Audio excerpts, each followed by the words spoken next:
Saudamos a todos da América do Sul, a terra onde o céu sempre é mais azul. Saudamos a todos, amigos de coração, e já deixamos de quem lembramos ao cantar esta canção.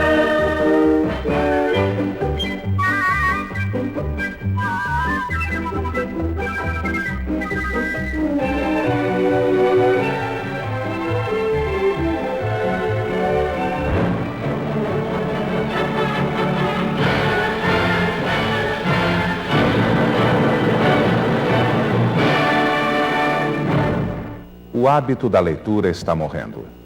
Segundo o IBGE, a tiragem média diária dos jornais brasileiros não atinge mais do que 1 milhão de exemplares. O Brasil de hoje lê menos jornais do que há 20 anos, quando a população era apenas metade da atual. O imediatismo do rádio, na sua função de informar, encontra um forte concorrente: a televisão.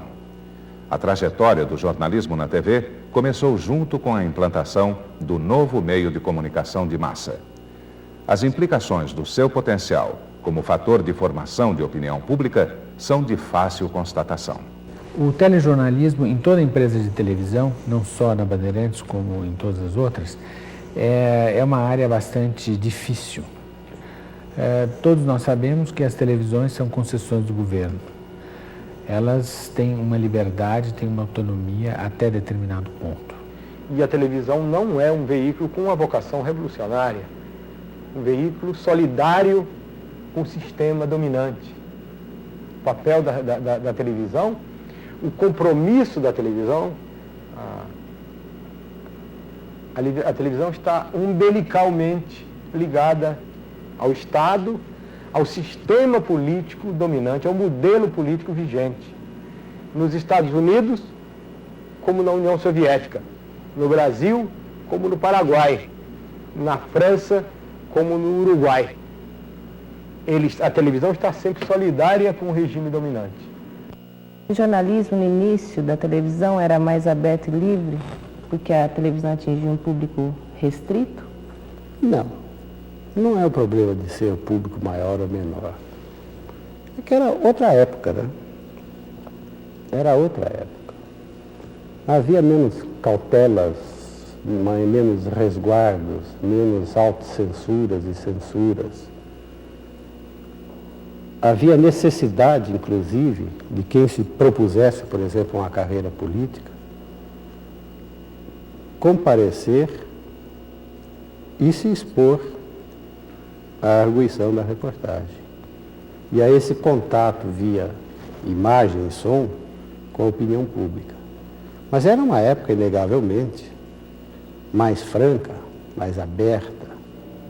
Liberdade relativa, porque a liberdade do bolso patrão, às vezes, entrava também em choque com os nossos desejos, né?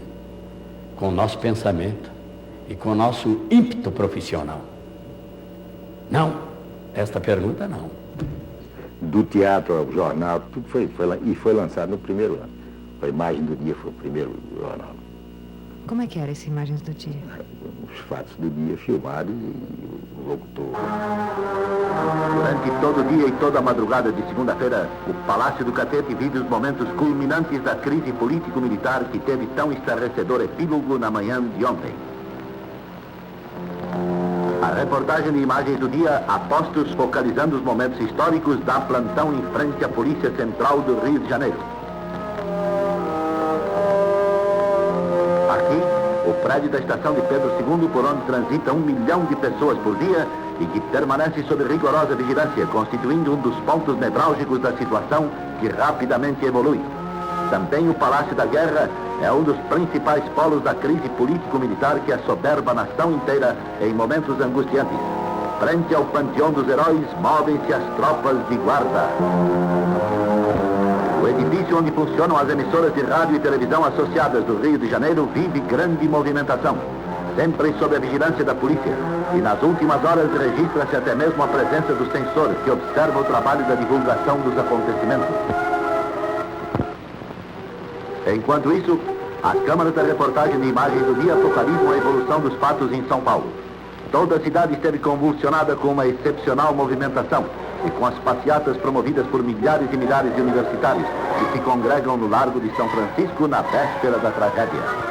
Em seus aposentos particulares, cerca de 3 horas depois de ter entrado em licença, que valia por uma renúncia definitiva, o chefe de Estado, o senhor Getúlio Dornelles Vargas, precisamente às 8 horas e 35 minutos, pôs termo à vida com um tiro em pleno coração. Então, houve um caso da mudança dos prostíbulos de São Paulo, de uma rua para outra lá, né? Eu me lembro mais se era eu sei que nós fomos flagrar coisa lá. E colocamos no jornal, na imagem do dia. Então foi eu me lembro que eu estava na cantina lá do Romeu, e já estou procurando de madrugada. Mas que coisa! A família, o Ita, que vocês levaram aquelas imagens. Aquilo ali foi um escândalo. Mas, felizmente, queria até botar o Rui Rezende. Não bota esse homem não, que ele é como é que ele disse? Ele não pode dar irresponsável. Mas, afinal, ele não botava. Ele dizia assim, depois não se lembrava. A fase áurea do telejornalismo no Brasil foi nos idos de 55 a 64, quando a televisão Tupi resolveu dar força total ao telejornalismo. Até então ela tinha apenas um jornal diário, o Imagens do Dia, depois Repórter Écio, Mapa e Movietone, o Bolso do Repórter, Diário de São Paulo na TV. Então, nos idos de 1960, a Tupi tinha 5 informativos diários. Agora, o Repórter Écio foi um programa marcante, realmente marcante. E tem uma história interessante, porque era um programa de âmbito internacional. O programa, na realidade, era um programa americano, norte-americano, e de relações públicas do sistema e até do governo dos Estados Unidos. Mas tinha uma parte saudável, muito séria, que era o comportamento ético. Também nisso era de um rigor extremo. Quer dizer, a fidelidade ao fato, a fidelidade à notícia. Uma retificação de uma notícia era um vexame total. E um desmentido era um pecado mortal. Então a norma era essa: se não tiver absoluta certeza daquilo que está noticiando, não dê. Aqui fala o seu repórter Écio, testemunha ocular da história, em edição extraordinária em homenagem aos jornalistas do Brasil.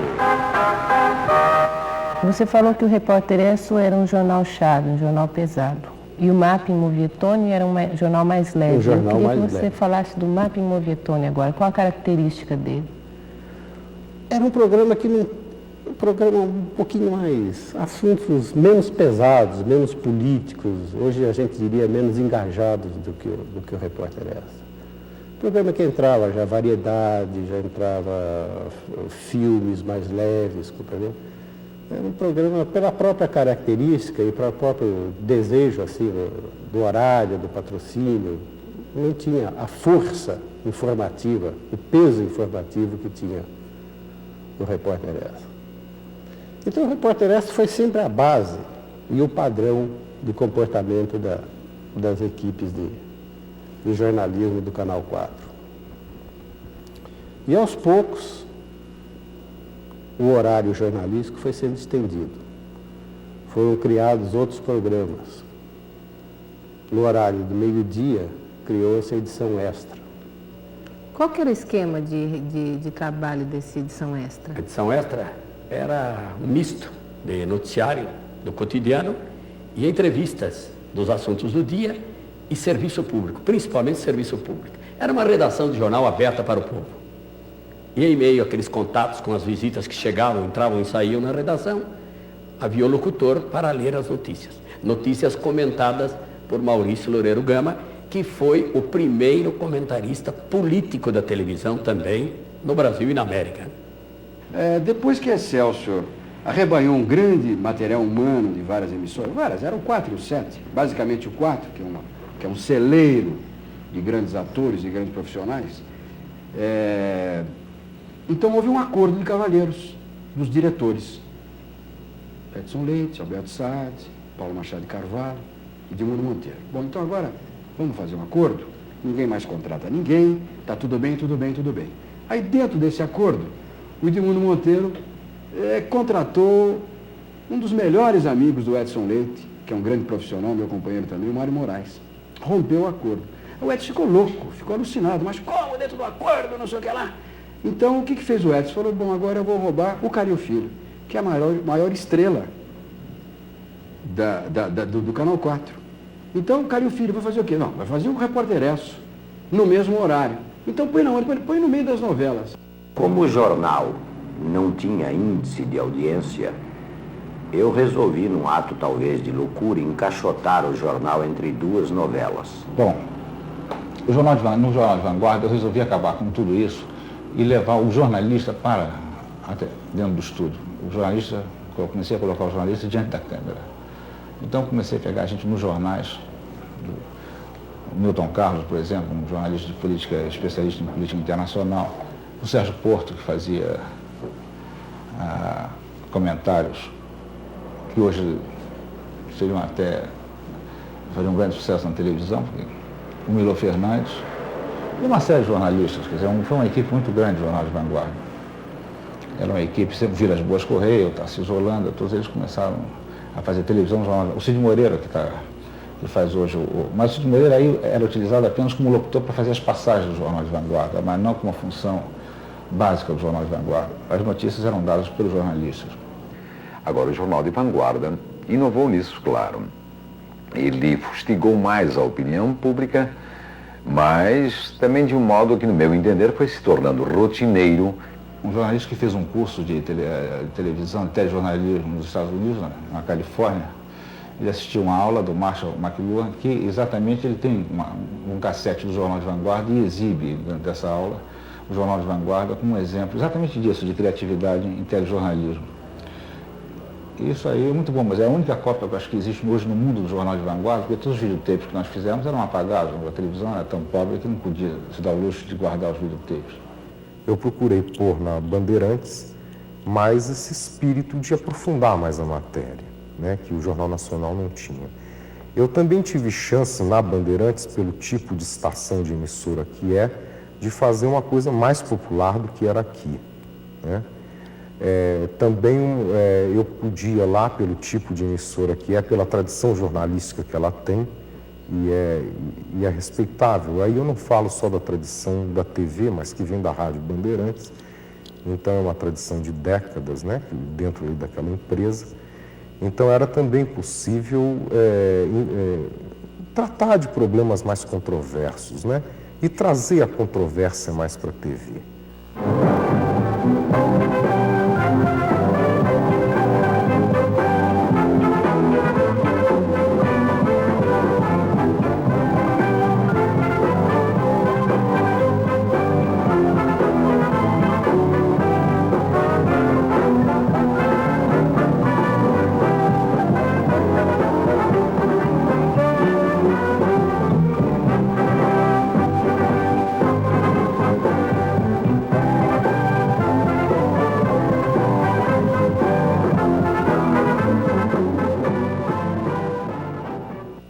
Nós resolvemos fazer um jornal onde o telespectador participa quase que comentando conosco, porque nós procuramos dissecar a notícia para esclarecê-la para o telespectador. E o telespectador em casa diz, isso que o Alançado está falando é uma besteira, não é nada disso. Minha opinião é outra, ou discorda do Aurélio, ou do Maurício, ou do Peruzzi, ou da Sônia Ribeiro. Então, eu tenho a impressão que o segredo desse jornal, primeiro, é analisar a notícia para o telespectador. e permitir que ele discorde daquilo que nós estamos falando. Ele participa diretamente. Tico, por que você acha que os repórteres de televisão, do início da televisão, da década de 50 e 60, sempre acabaram se tornando repórteres políticos? Porque havia facilidade, é uma abertura total, uma democracia mais ampla possível. O repórter viajava no avião ao lado do presidente da República, descia do avião junto com o presidente da República. O presidente da República com as mãos nos ombros do repórter. Naquele tempo, a televisão vivia da política. E, evidentemente, as verbas políticas eram das mais importantes para a fundação e para a consolidação dos vários grupos. Então, como havia eleições na época, né, sempre tinha um candidato que devia ter uma campanha. E aí havia aquele cartel, havia aquele sorteio, uma televisão fazia de um, outro fazia de outro, e por aí ia. Claro que na época das eleições, dependendo do seu candidato, você tinha maior audiência ou menos audiência. E depois que as pessoas eram eleitas, nem sempre a contrapartida voltava da mesma medida. Campanha de Lacerda movimentou a opinião pública. Ele era um homem que permanecia diante das câmeras durante 3, 4, 5, 6 horas seguidas. O programa era eu que apresentava, portanto eu sou testemunha da história. O programa começava por volta de 10h30, 11 horas da noite, e às vezes se prolongava até 4 horas da madrugada. Ele fazendo acusações, mostrando documentos, recebendo perguntas, algumas insultuosas. Eu diria que foi muito importante a participação no período anterior a 64. Né? E aí, mais uma vez, se verificou na preparação da opinião pública para o movimento militar de 64, também, mais uma vez, a participação muito intensa do político Carlos Lacerda e de outros que tinham recursos oratórios, tinham grande facilidade para o uso da televisão. E ela foi utilizada muito intensamente, principalmente em São Paulo e no Rio, para a preparação na denúncia, na crítica. Naquele tempo havia uma abertura total, a televisão era utilizada para debates com a participação de políticos de todos os partidos. Eu me lembro, por exemplo, que desde Plínio Salgado, a Carlos Lacerda, a Ivete Vargas, a Luiz Carlos Prestes, que participavam de entrevistas de horas na televisão, de debates que se prolongavam durante muito tempo, quase pela madrugada adentro. De modo que nesse período anterior, em 63, durante o ano de 62, a partir da segunda metade de 62 e no início de 63, houve uma utilização muito importante. E houve mesmo quem afirmasse que se o governo João Goulart tivesse tido a coragem de estatizar a televisão, impedindo o acesso dos políticos de oposição à televisão, provavelmente o movimento seria muito difícil, o movimento militar. Convidei o ministro da Justiça, Juracy Magalhães, para que viesse a São Paulo, no programa Pinga Fogo, que aliás ele já conhecia, ele disse que a conhecia, e viesse explicar o ato institucional número 2. E ele aceitou. Aceitou, mas no fim da tarde eu recebi um telefonema de um dos assessores dele, convidando a equipe para uma reunião antes do programa, meia hora antes do programa. O programa entrava às 11 horas. E convidando a equipe para um encontro no Sumaré, meia hora antes, às 10h30. Avisei a equipe toda. E às 10h30 nós estávamos lá. Na sala de direção do Sumaré, fervilhando de gente. Desde o governador, que era Ademar de Barros, ex-governadores, Lucas Nogueira Garcês, Carvalho Pinto, enfim, todo mundo político, mundo empresarial, estava todo mundo lá naquela. E o ministro Juracy Magalhães nos levou para a mesa da direção, a mesa de reunião na sala da direção do Sumaré, sentou-se à cabeceira e perguntou: quem é o responsável pelo programa? Eu disse: eu sou Sou eu o responsável. Eu disse, então, meu caro jornalista, vamos às perguntas. Eu disse, mas que perguntas, ministro? Não, as perguntas que eu vou ter que responder. Eu disse, não há perguntas pré-formuladas, ministro. Mas como é possível um negócio desse? Então, numa hora grave como essa, num momento crítico como nós estamos vivendo, como é que eu vou me submeter a um programa assim a todo risco? Isso está me parecendo até uma armadilha. Eu disse, não, o senhor não tem razão de se referir dessa forma. Primeiro porque, ao aceitar o convite, o senhor não falou em perguntas. Não estabeleceu nenhuma condição. Portanto, o pressuposto é que tenha havido dentro das regras do programa. E a regra básica do programa, uma das regras básicas do programa é essa. Não há pergunta pré-formulada. E quanto à armadilha, só pode perguntar ao ministro Roberto Campos, ao ministro Gouveia de Bulhões, ao Carlos Lacerda, que já vieram aqui várias vezes e nunca se sentiram presas numa armadilha. Ele disse, mas é um absurdo. Ele tinha sido embaixador tinha vindo de embaixador do Brasil nos Estados Unidos. Disse, nem nos Estados Unidos existe uma coisa dessa. Não vê que um secretário de Estado, ou um presidente da República, seja lá quem for, qual é a autoridade, vá se arriscar a um programa dessa forma que vocês estão querendo me submeter. Então foi aquela conversa e tal, quase que estabelecido o impasse. De repente ele saiu-se com uma bem brasileira. Ele disse, bom, tá certo. Tá, sala cheia, todo mundo esperando, foi anunciado. Eu acho que não há jeito mesmo, mas eu vou impor uma condição. Eu disse, qual é a sua condição? Cada canelada que vocês me derem, eu respondo com 2. Expressão dele, textual. Foi um alívio geral. Eu disse, tá bom, combinado. Então foi um programa em que se debateu mais livre e francamente o ato institucional número 2. E eu acho que depois do AI-5, os telejornais tiveram que ficar dentro das limitações que a situação brasileira permitia. Então eram jornais meramente apresentados por locutores, não mais por jornalistas. A tendência do jornalista é sempre fazer um comentário, é sempre dar uma informação além daquilo que está dentro de um simples script pré-julgado, pré-censurado. O jornal diário que a gente fazia aqui na Cultura, ele tinha alguns traços semelhantes com o Jornal Nacional, basicamente no sentido de ser um jornal que não era feito dentro do estúdio. Ele ia à rua, filmava, entrevistava pessoas e tal. Aliás, acho que o jornal que era feito aqui levava isso até mais longe, porque entrevistava mesmo muita gente, enquanto que o Jornal Nacional, naquela época, ele se caracterizava por ter notícias muito curtinhas todas, não tinha uma reportagem maior, né? Hoje ele tem, mas não tinha uma reportagem maior, uma coisa que durasse 3, 4 minutos, era tudo muito pílula, eles em 15 minutos davam umas 30 notícias, coisas desse gênero na época.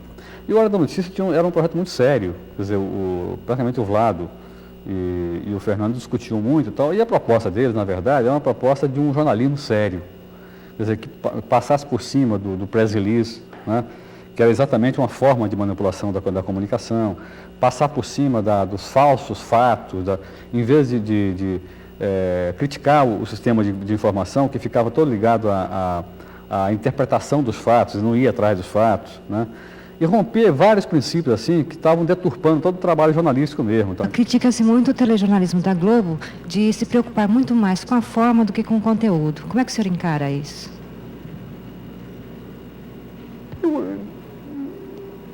Se preocupar mais com a forma do que com o conteúdo, isso parece que corresponde a uma verdade que parou no tempo, quer dizer, nós vivemos um período de grandes restrições à liberdade de informar. Não só restrições impostas à televisão e ao rádio, mas também ao jornal. Eu não sei se você é testemunha, certamente você é testemunha, de que a censura política dos tempos do AI-5, ela não se fazia presente só nos programas jornalísticos da televisão.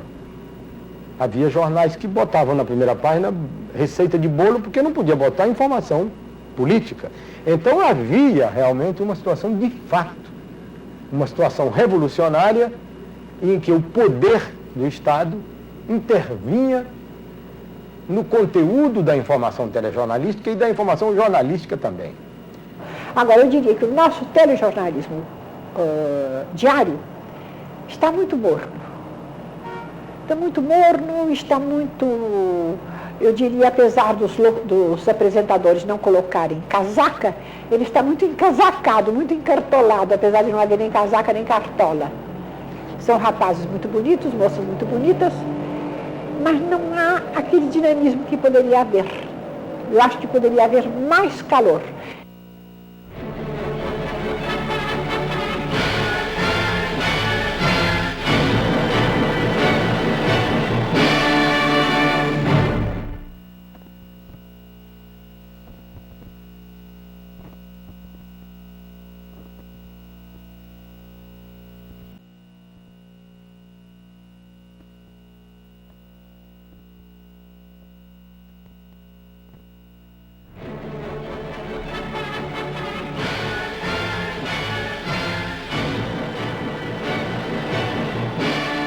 Fazer bom jornalismo ainda é um desafio para a televisão brasileira. O gênero é amplo, podendo ir do simples registro telegráfico ao documentário de abordagem aprofundada. O Bolso do Repórter, criação minha, foi, sem dúvida alguma, o programa que mais marcou o tico-tico na televisão, pelas suas características. Ineditismo, programa diferente. Você quer dar um exemplo? Não é? Vou ilustrar? Levanta a câmera. Aí. Senhores telespectadores, aqui estamos com o nosso Bolso do Repórter. Hoje, repleto de novidades para os telespectadores. Hoje, há um assunto que eu tenho aqui, neste bolsinho do colete, que vai dar muito o que falar. Vai estremecer os alicerces do governo. É uma bomba autêntica. Agora está até pegando fogo, hein? Vou sentar. Pinga fogo. Este era um programa em que nós tínhamos um convidado, havia uma equipe de perguntadores, jornalistas de alto gabarito, de alto nível, e eu funcionava como uma espécie de intérprete do telespectador. Quanto durou o programa, nós nunca sofremos a menor restrição. Nem da empresa, nem do patrocinador e nem da censura. Por exemplo, assim como o Júlio de Mesquita, do lado conservador, foi revelado ao público do Pinga Fogo, uma figura lendária que todo mundo sabia, ouvia falar e tal, mas não conhecia, foi Luiz Carlos Prestes. Ele veio ao programa. E no meio do depoimento do Prestes, houve aquela frase que ficou marcada. Nós já temos o poder, falta-nos assumir o governo. Isso foi dito pelo Luiz Carlos Prestes no programa Pinga Fogo. Assim como também, pouco antes da Revolução, em fins de março de 64, acho que uns 15 dias antes da Revolução, o governador Adhemar de Barros anunciou claramente o movimento que viria. E disse, dentro de 15 dias o Brasil terá outro presidente, que não será o senhor João Belchor. Ele não chamava o presidente João Goulart de João Goulart, chamava de João Belchor, já assim para marcar a posição dele. E foi um programa inacreditável, porque realmente o governador Adhemar de Barros, ele praticamente expôs toda a linha de ação revolucionária. Nós tínhamos um Silveira Sampaio que nunca mais apareceu ninguém no lugar dele. O lugar dele está vago até hoje. E era um sujeito incrível. E o programa, como sempre, ao vivo. E a gente chegava ao cúmulo de... O programa Silveira Sampaio começava às 11 horas e tem dia que terminava às 5 horas da manhã. Porque usando o seu talento de teatrólogo, de diretor e de ator, o Sampaio provocava, procurava desfrutar, procurava perceber quais eram as características mais interessantes, mais desfrutáveis para a própria entrevista das histórias que aquela pessoa tinha. E, frequentemente, eu posso dizer que ele dirigia a pessoa, ensinava a pessoa, sem ela perceber, qual era a melhor maneira de contar aquela história. Houve até casos, por que não dizer, em que a história sendo muito boa e o entrevistado não sendo bom contador daquela história, ele assumiu a história e contou perante as câmeras. Eu acho que o telejornalismo atual está numa fase de transição evidente. É muito difícil. Eu falo sobretudo pelo lado político, né? Pelo lado da política. Porque do ponto de vista técnico, ele teve aí, entre o fim da década de 60 e no correr da década de 70, ele teve duas importantes inovações. Uma foi o sistema de transmissão via satélite, a rapidez com que a coisa chega de qualquer parte do mundo, a transmissão dos jornais em rede aqui dentro do Brasil, também uma circulação mais rápida, né, de informação visual aqui dentro do Brasil. E são essas inovações técnicas que acabam por ampliar o ângulo de visão do homem brasileiro. Ele sai dos limites da região em que vive, toma contato com seu país, seu planeta, até chegar ao universo. Em determinado momento se notou que havia, junto ao público, nos últimos 10 anos, uma necessidade de uma renovação de valores que coincide com uma revolução social a partir de 1960, com o aparecimento dos Beatles, com o aparecimento da minissaia e com o aparecimento do jovem solicitando uma participação maior nos problemas da sociedade. O público demonstra um grande desejo de que a televisão lhe dê um jornalismo mais profundo, mais analítico, de que a televisão, que está sempre limitada pelo pouco tempo que tem, lhe dê uma visão também mais nacional, mais dos problemas nacionais, das características nacionais. Temos também o Globo Repórter, que nos deu boas reportagens. Ao tempo de Fernando Pacheco Jordão, aqui em São Paulo, o Globo Repórter viveu os seus dias mais gloriosos. Fez, por exemplo, as primeiras acusações das poluições de nossos rios, vieram de Globo Repórter. Se analisar o Globo Repórter na época, por exemplo, acho que ele tinha uma característica que era o seguinte: o trabalho da gente, do meu, do Fernando, estava profundamente ligado a uma temática social, né? Isso era o que marcou mesmo a produção nossa. E, inclusive, a produção da gente tinha uma repercussão muito grande, porque a gente estava sempre tentando tratar de assuntos que eram de interesse da sociedade. Estou aqui para assistir esse grandioso comício aqui, para ver se nós combatemos a poluição aqui no Rio Paranapanema. O que você sabe de poluição? Poluição é aqueles mau cheiros que vem a perder o rio, os peixes. Você já viu algum rio assim? Estou Marginal do Tietê, Pinheiros, São Paulo. A senhora está fazendo o que aqui? Eu vim ver a campanha contra a poluição, né? A senhora é contra a indústria? Eu sou contra a poluição. A Central Globo de Jornalismo é diretamente responsável por praticamente 50% da produção do Fantástico, porque 50% ou 60% da produção do Fantástico é jornalística. Então, a Central Globo de Jornalismo, por seus profissionais, por seus jornalistas, ela tem uma presença não só na atualidade do Fantástico, como também nas reportagens de atualidade fria, como nós chamamos. Atualidade quente, que é do dia, e a atualidade fria, que é da semana, da quinzena e até a do mês. E foi exatamente o que aconteceu esta semana na colônia Juliano Moreira. O corpo de um paciente foi achado no matagal. E ele já devia estar morto há pelo menos 5 dias. A falta de controle é tão grande que um paciente que todos pensavam que tivesse fugido há uns 3 anos foi encontrado outro dia dentro da colônia mesmo, só que em um outro pavilhão. O povo brasileiro teve 15 anos afastado de política. E através do telejornalismo que o povo vai voltar novamente a conviver com os problemas no dia a dia do seu país. Quer dizer, a se integrar agora com o que está acontecendo no país. Acho que isso é um interesse não só das televisões, não. Acho que esse é um interesse até do próprio governo, isso. E o Abertura foi exatamente isso. O Abertura foi o primeiro programa que entrou dentro dessa linha, mostrando que a censura poderia ser... Não havia mais censura na televisão.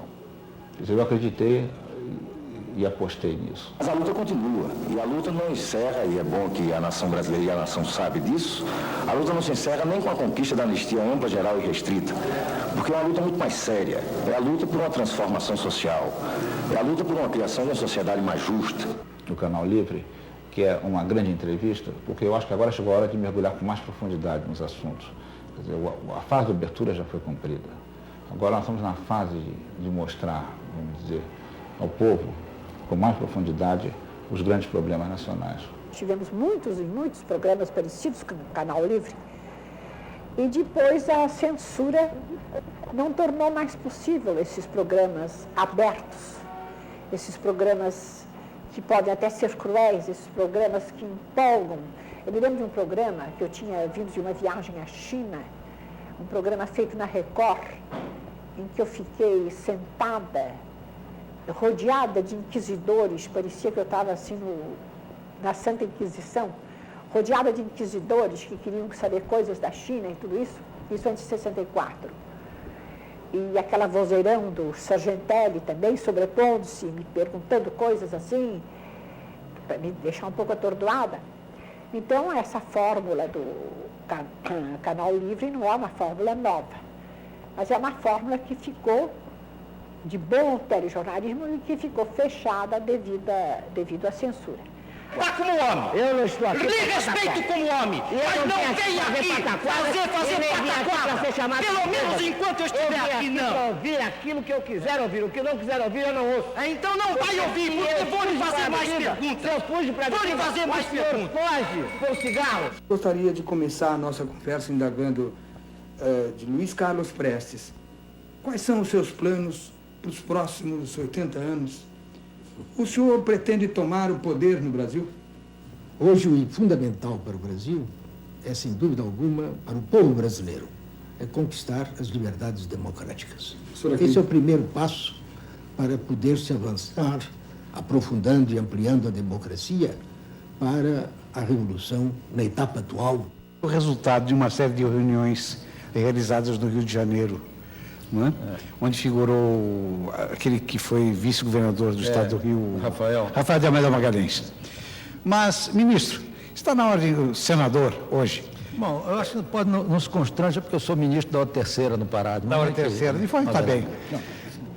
O Brizola de hoje é um Brizola reformista, moderador, um Brizola de composição. Quem mudou, Brizola, o Brasil ou você?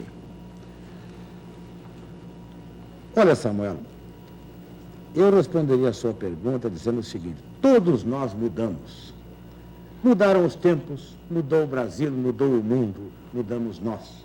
Panorama, eu acredito que foi um telejornal único enquanto existiu, enquanto viveu em seus 3 anos e meio. Era o primeiro telejornal especializado do Brasil, falando exclusivamente de artes. E a recomendação para todo o pessoal, jovens que praticamente se iniciavam como repórteres, como redatores, era no sentido de cobrirem o dia a dia. Em primeiro lugar, falar de cinema, de teatro, de literatura, de dança, de música erudita ou de música popular com a maior naturalidade. Estes são assuntos que fazem parte naturalmente do nosso dia a dia. E me parece que havia até então um tratamento preconceituoso e hermético sobre todas essas coisas. Não, gente, nós vamos falar de música popular como se fala de futebol. Naturalmente, em português, para sermos claros e todo mundo nos entender. Segundo lugar, eu acho que eu era tremendamente, terrivelmente exigente com a equipe, brigava muito, no sentido de que não se cobrisse apenas o fato do dia a dia, mas que o pessoal tivesse em vista que aquele material recolhido nunca mais iria desaparecer, nós esperávamos, e que ele iria servir algum dia para os historiadores contarem a história da arte e da cultura do Brasil num determinado momento. E é para você, Zimbinski, a vida e a morte. É a existência. É muito mais valiosa, por pior que seja, do que a falta da existência. Falta da existência não é a morte. a morte é outra face da vida. Se não tivesse a morte, não teria vida. A morte é outra face da vida. O TV Mulher, que é um programa recém-lançado, tem alguns meses, mas com um êxito já definitivamente assegurado, é da Central Globo de Produção, mas nem por isso nós, da Central Globo de Jornalismo, deixamos de nos orgulhar dele, porque temos aprendido muito boas lições de formato e conteúdo com o TV Mulher. No caso da TV Mulher, o jornalismo ele está presente do começo até o fim. É um programa de variedades ao mesmo tempo. Agora, ele é inteirinho, da primeira à última linha, ele tem uma preocupação de informar. E informar da melhor maneira que a gente conseguir. Por isso ele é feito ao vivo, ele é em cima da notícia. Hoje nós demos as notícias de hoje e isso para mim, como jornalista, é fundamental. Eu acho que eu estou cumprindo o meu papel. Bom, nós estamos aqui exatamente na casa de uma das pessoas que atendeu as crianças que foram feridas anteontem durante a entrega de cartões aqui na rua Felisberto Freire. Bom dia. Ao Informação, que foi um programa que durou 4 anos, que foi um programa de debate político, de discussão política principalmente. Era um programa geral, de assuntos gerais, mas se baseava principalmente na política. Nos idos de 73, quando era difícil falar, estava praticamente proibido de se falar política, a gente começou a falar. Volpe, você é conhecido por muita gente como pintor das bandeirinhas. Por que você pinta bandeirinhas? É um problema de pintura. Bandeirinha é uma construção linear, linha, forma e cor.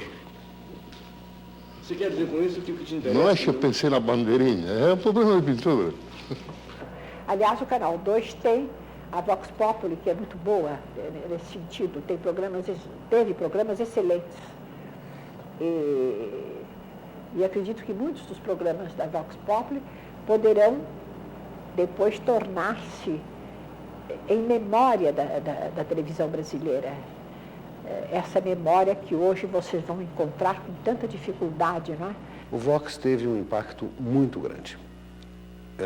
Pela primeira vez, foi possível abordar certos temas, especialmente de caráter político, até então vedados na forma de noticiário normal, pela entrevista de personalidades que, respondendo a perguntas de populares, fatalmente acabavam entrando em temas inéditos naquele momento. Nós estávamos falando em termos de 77, fins de 77 e princípios de 78. A repercussão foi imensa.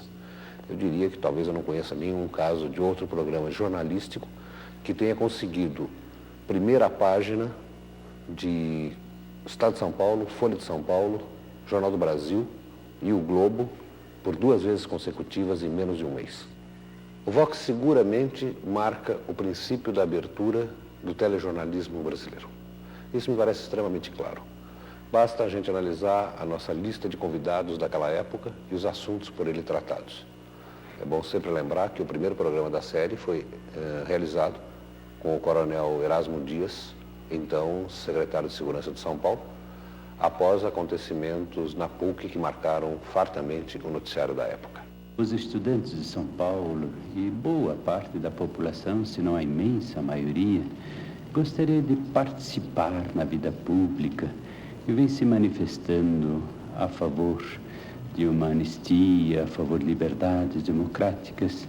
Qual a saída que o senhor vê depois dessas repressões todas?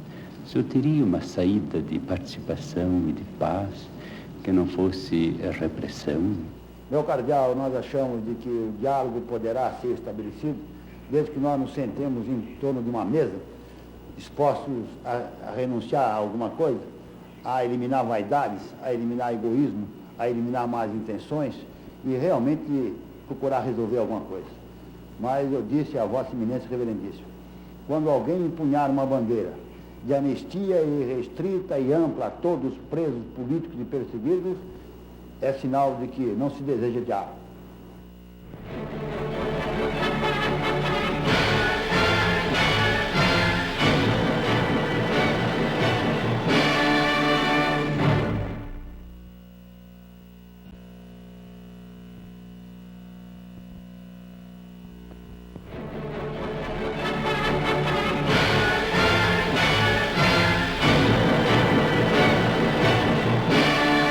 O jornalismo em TV não pode esquecer seu dever de informar a respeito da verdade. E são os repórteres que vão fazer a ponte entre o telespectador e o fato. É principalmente através deles que se toma contato com as notícias que constroem o dia a dia da humanidade. O repórter tinha de fazer tudo, tudo. Bolar a reportagem, idealizá-la, projetá-la, vendê-la. Foram vendidas 96% de minhas reportagens pelo próprio repórter, por mim mesmo. Eu ia ao anunciante e, naturalmente, o anunciante acreditava em mim. Era meu fã na televisão. Foi nessa época que apareceram aqui em São Paulo 2 criminosos, 2 bandidos, chamados bandidos, o Promessinho e o Jorginho. Então eu lembro que nesse tempo no jornal eu queria a todo custo entrevistar o Promessinho e o Jorginho antes da polícia. E eu, num cargo assim de direção de jornal, não podia no tempo de expediente normal me mover para isso. Então o que eu fazia? Quando terminava o jornal, 11 horas da noite, eu pegava o jipe e saía por aí, pelas bocas, atrás do pessoal. Fiz, assim, uma série de entrevistas, de reportagens e tudo. Não consegui, por problemas, assim, de questão, assim, de minutos, entende? Não houve a reportagem com Promessinha. Com o Jorginho também, estivemos a um passo um do outro, assim, na favela do Vergueiro, mas não chegamos a nos encontrar. Só depois que ele foi preso. E depois que ele foi preso, eu fiz uma matéria muito boa com ele, usando até o Milton Peruzzi como repórter. Uma matéria muito boa com ele na prisão. Isso foi para o ar no AVC, tinha mais ou menos... Essa matéria só tinha mais ou menos meia hora de entrevista. Foi uma coisa assim forte, um depoimento da maior importância e tudo. Acho que até deve estar guardado ainda lá. Hoje eu vejo o telejornalismo muito artificial,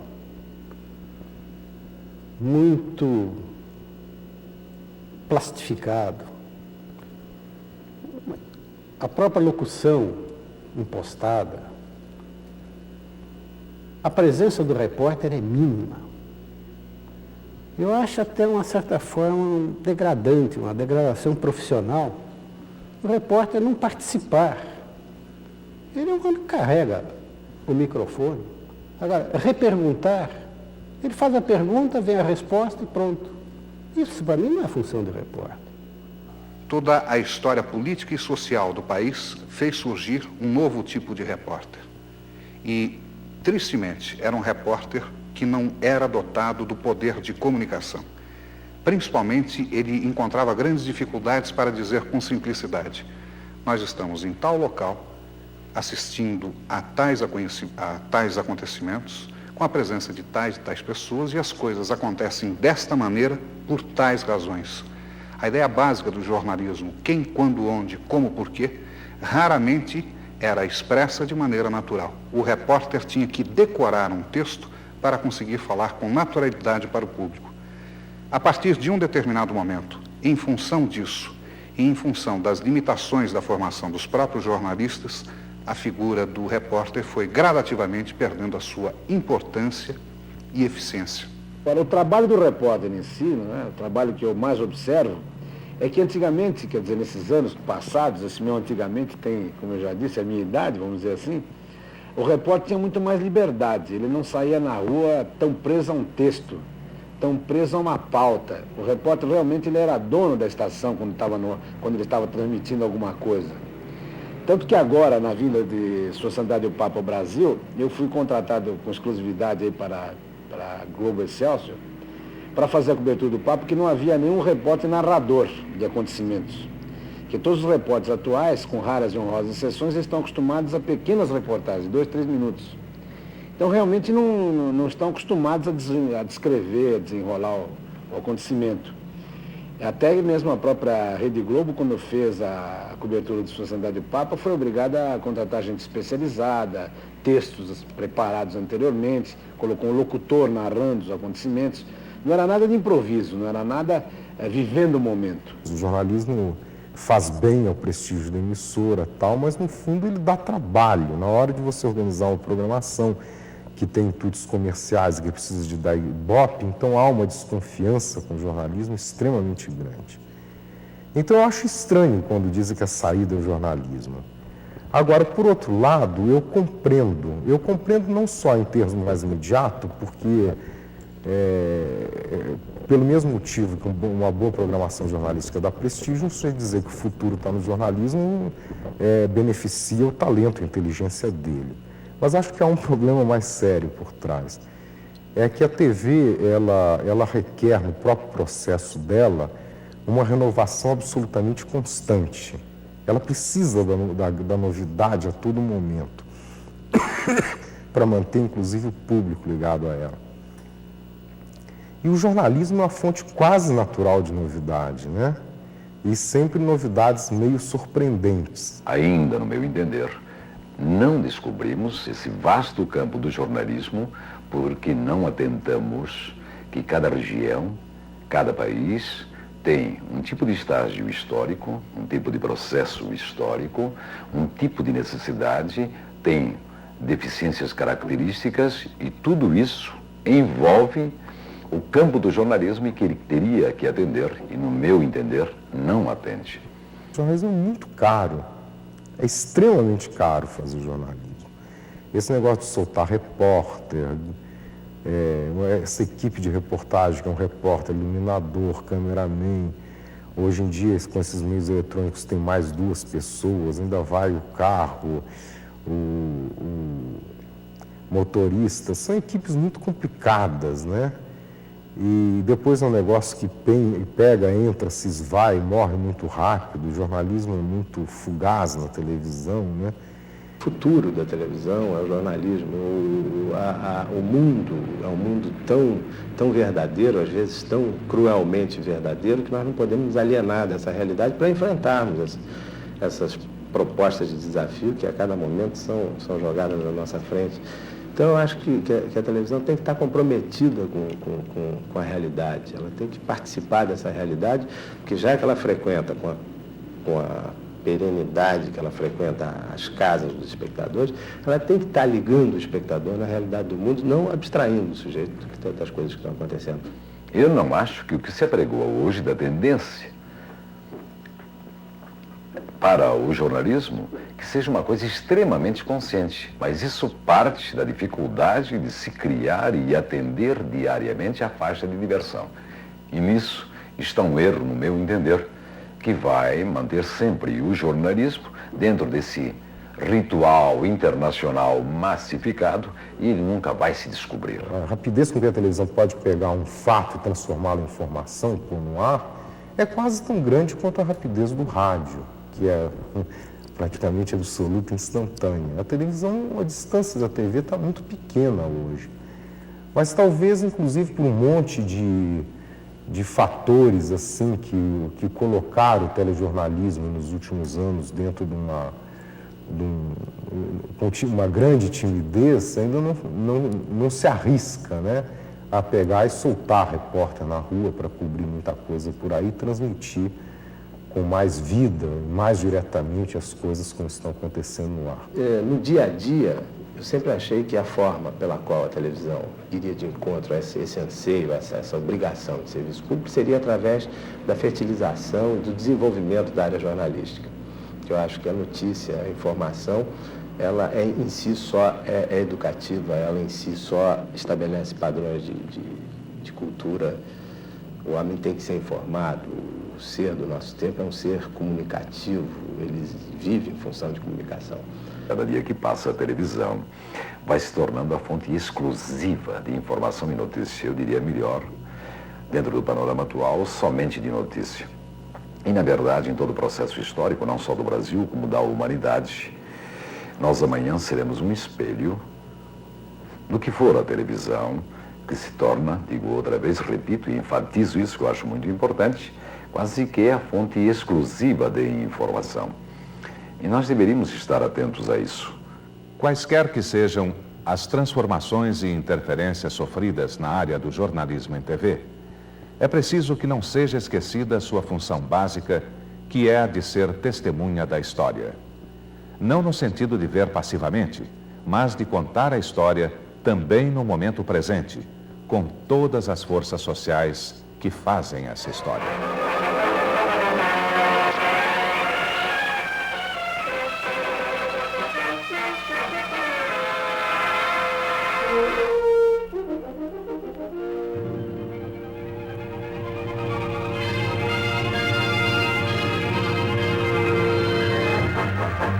Saudamos a todos da América do Sul, a terra onde o céu sempre é mais azul. Saudamos a todos, amigos de coração, e já deixamos de quem lembramos ao cantar esta canção.